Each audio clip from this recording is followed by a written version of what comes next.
Hello students, in this second lecture of biomolecules, we shall study the structures of monosaccharides, a few disaccharides and polysaccharides.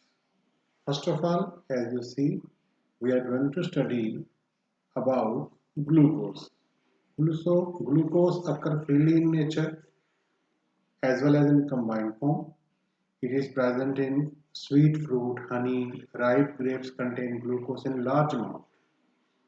And glucose is prepared from sucrose, that is cane sugar, as well as from starch.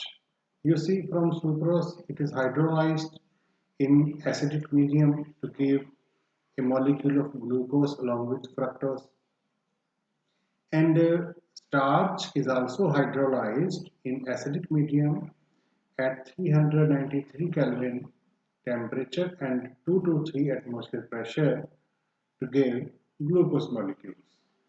Normally, we use maize as a starch to get glucose.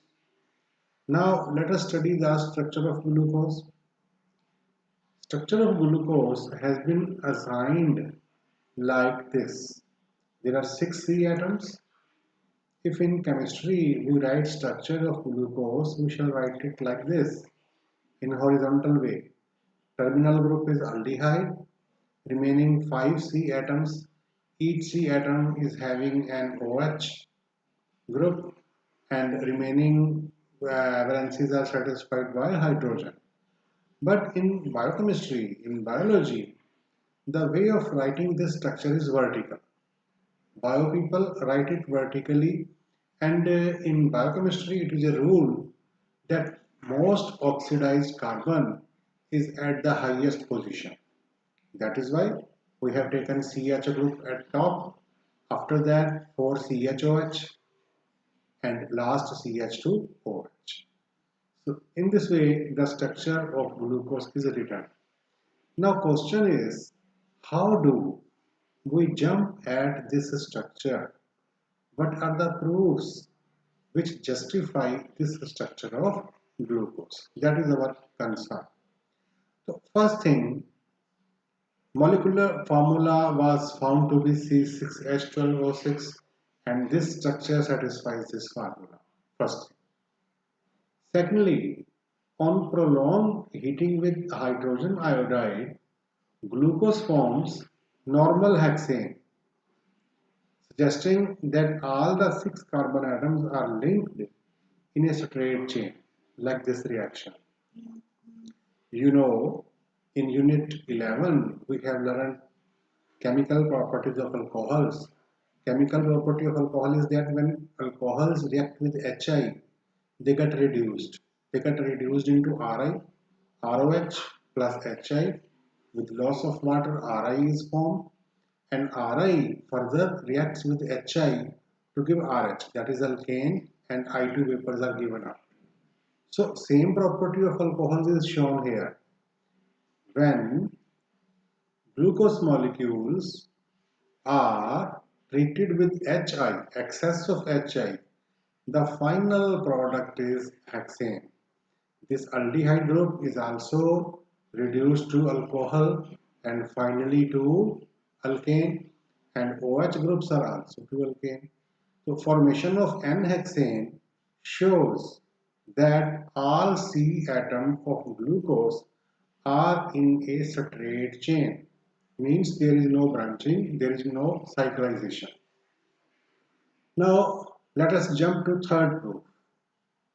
Third proof is that glucose reacts with hydroxylamine to form oxime and adds a molecule of hydrogen cyanide to give cyanohydrate. These reactions confirm the presence of carbonyl group in glucose. You must remember the chemical properties of aldehydes and ketones. First chemical property was nucleophilic addition reactions and addition of hydroxylamine with loss of water, addition of hydrogen cyanide. These are common chemical properties of aldehydes.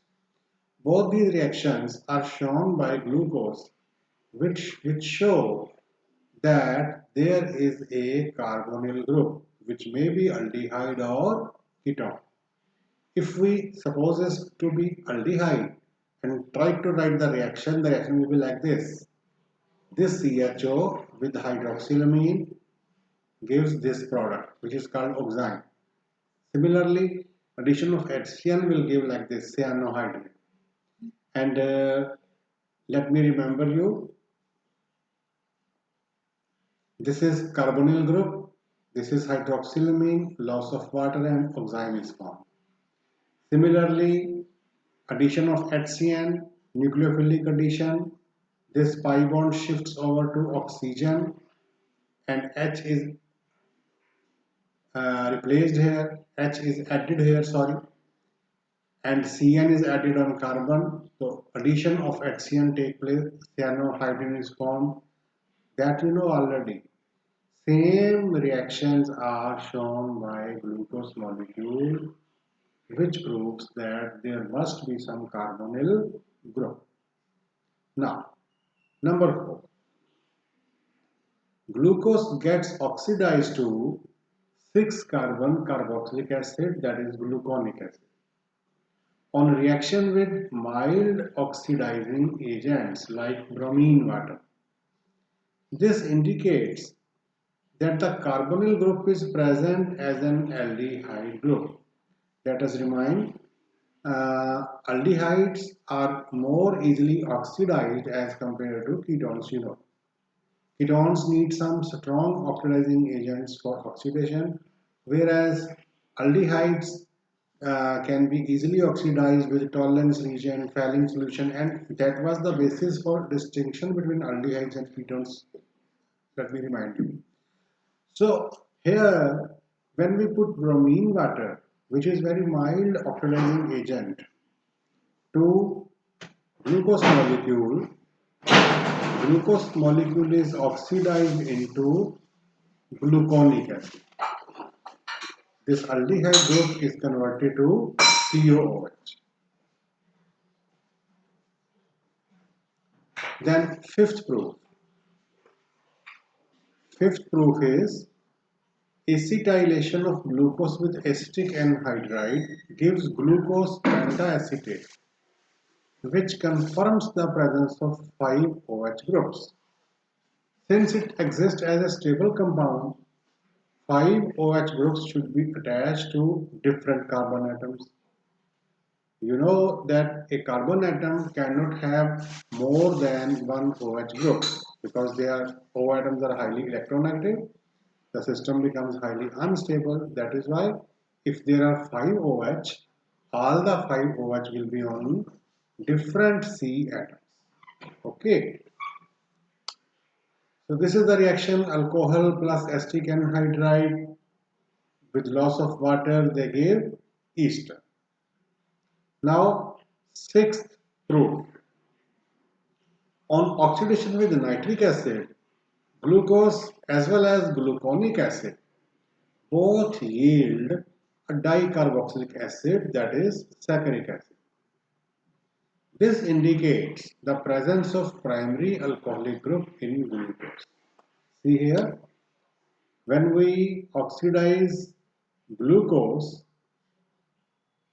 this aldehyde group becomes COOH. It is oxidized to carboxylic acid. And this primary alcohol is also converted to COOH. These 4 secondary alcohol groups OH are not oxidized because secondary alcohols are less prone to oxidation. Similarly, gluconic acid, which was having a COOH and a primary alcohol, is also converted to saccharic acid. So both glucose as well as gluconic acid result into saccharic acid, which is a dicarboxylic acid. It is again proving that there is an aldehyde group and a primary alcohol group. Remaining 4 OH are secondary.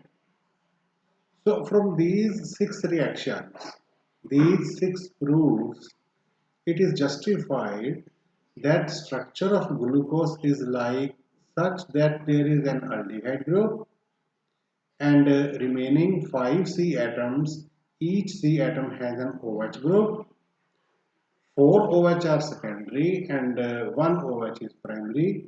Other valencies are satisfied by H atoms, and this forms the formula C6H12O6. Now up to this the structure is justified. And now let us move to their stereochemistry, the spatial arrangement of different atoms in glucose molecule. The exact spatial arrangement of different OH groups was given by Fischer, scientist named Fischer, after studying many other properties. It has got many proofs also, but that is beyond your syllabus. We don't have to study all those. You can only remember this, that Fischer, after many studies, jumped at these conclusions about the spatial arrangement of different atoms in glucose. Its configuration is correctly represented as this first structure. See this structure? What is specific in this structure? There are 6 C atoms, 1, 2, 3, 4, 5 and 6. The top one is aldehyde group. All other atoms have one OH, remaining H. But what is to be noted, that if we count from top to bottom, third C atom is having OH in direction opposite to that in others.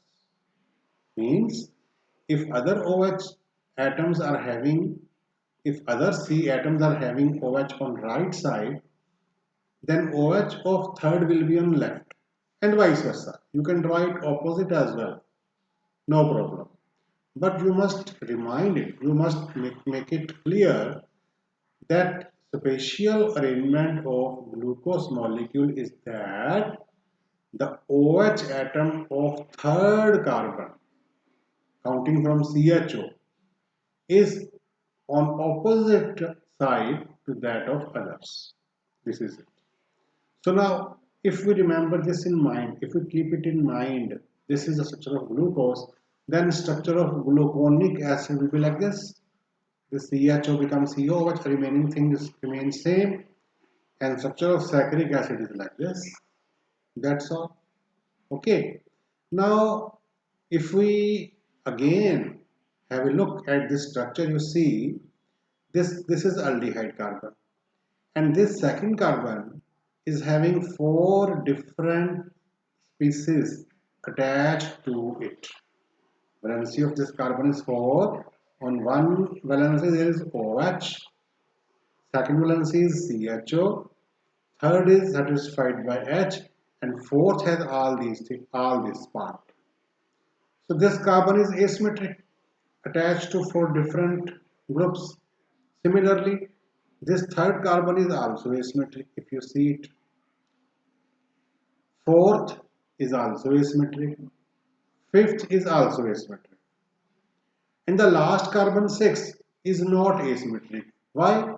Yeah, because there are 2 H atoms which are common. So for being asymmetric, a carbon atom should have all the 4 different atoms or groups. So this glucose molecule is having 4 asymmetric carbon atoms, and you know that when there is one asymmetric carbon atom in a molecule, the molecule shows enantiomerism. Enantiomerism means 2 spatial arrangements are formed which are non-superimposable mirror images of each other, which are also called enantiomers, and this is called enantiomerism. These enantiomers show optical isomerism, dextrorotatory, levorotatory. We have covered this topic in haloalkanes unit as well as in our 11th class syllabus. Some part was there also. So now, when there is one asymmetric carbon, 2 enantiomers, 2 spatial arrangements are formed. But see here, this glucose molecule is having 4 asymmetric carbons. So it will show 16 spatial forms, 16 stereoisomeric forms, 16 stereoisomers. There is a formula from which we can calculate the number of stereoisomers. The formula is number of optical or stereoisomers is equal to 2 raised to power n. What is n here? N is the number of asymmetric C atoms. So here 2 raised to power 4, 2 into 2 into 2 into 2, 16 different. Means you have 16 type of glucose. The glucose which is present in our living system, which is useful for us, with which we are concerned, that glucose is one of those. And we will have to remember it. In that glucose, OH of third is on left side, on the side other than the others. Okay. Now, one more thing which we must remember is that the simplest carbohydrate is glyceraldehyde. It is having 3 C atoms, it is a triose. It is having aldehyde group, so it is aldose. So it is a triose aldose. And this carbohydrate is having only one asymmetric carbon, this carbon. This carbon H, CHO, OH, CH2OH attached to 4 different groups. So this carbon is asymmetric. So it exists in 2 stereoisomeric forms, 2 enantiomers. If we draw it like this, you see this structure and this structure, these two structures are just mirror images. If we put it from here and keep it on it, it will not superimpose it. So these two mirror images are non-superimposable. These are enantiomers. These show optical isomerism. These are optical isomers. Means if this form rotates plane of plane polarized light in clockwise direction to some angle, then this form is rotating the plane of plane polarized light in anti-clockwise direction up to same angle. That is why sign plus is given here for clockwise rotation, sign minus is given for anti-clockwise rotation. So these two are mirror images of each other. These are enantiomers. Now, practically, when we have two different glyceraldehyde samples, one sample is rotating clockwise, other is rotating anti-clockwise, we will keep them separately after observing their rotation and write on them plus and minus signs. But how to know that which is having which structure? Means the structure of dextro is either this or this, because atoms are not visible to us. This structure is not visible to us. We will have to devise some method to write it on blackboard or in notebook. So for that purpose, a system is used. The system is, if we write OH atom of lowest asymmetric carbon on right side, that is given D configuration. If on left side, that is given L configuration. We have taken this glyceraldehyde molecule as a reference. If OH is shown on right side, like in this, it is called D, capital D. It is called L, capital L. But D and L does not mean dextro and levo. Dextro and levo is determined by doing practical, by practically observing the plane of plane polarized light. Okay. Now, this glyceraldehyde molecule is taken as reference. This is D-glyceraldehyde, this is L, and if a carbohydrate molecule, the structure is like this, that lowermost carbon has OH on right side, like glyceraldehyde, then that is also given D configuration. This is D, this is also D. Okay. So, first of all, structure of glucose, structure of carbohydrates is drawn vertically from top to bottom. Second thing, most oxidized carbon is always kept on top, on highest side, like aldehyde is kept on top. Then asymmetric carbons are determined.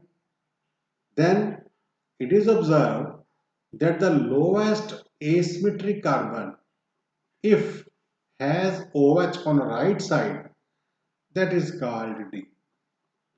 It has nothing to do with plane rotation of plane polarized line. It is just a method of remembering the spatial arrangement of atoms. Okay. Now see, if here in this structure I just flip it. I keep OH on left side, H on right side, other things remaining same. Then this will become L glucose. L plus glucose. Plus is given by practically observing the rotation. So now in our next lecture, we will study the structure of fructose and the structure of some simple disaccharides like sucrose, maltose and lactose. Then discuss about the structures of polysaccharides, and finally the uses of applications of carbohydrates in our life. And this will be about the first biomolecule, that is carbohydrate. I hope you enjoyed the lesson. All this material is also available in Google Drive. I will give you link in description. You can download and get print out. Thank you. Goodbye.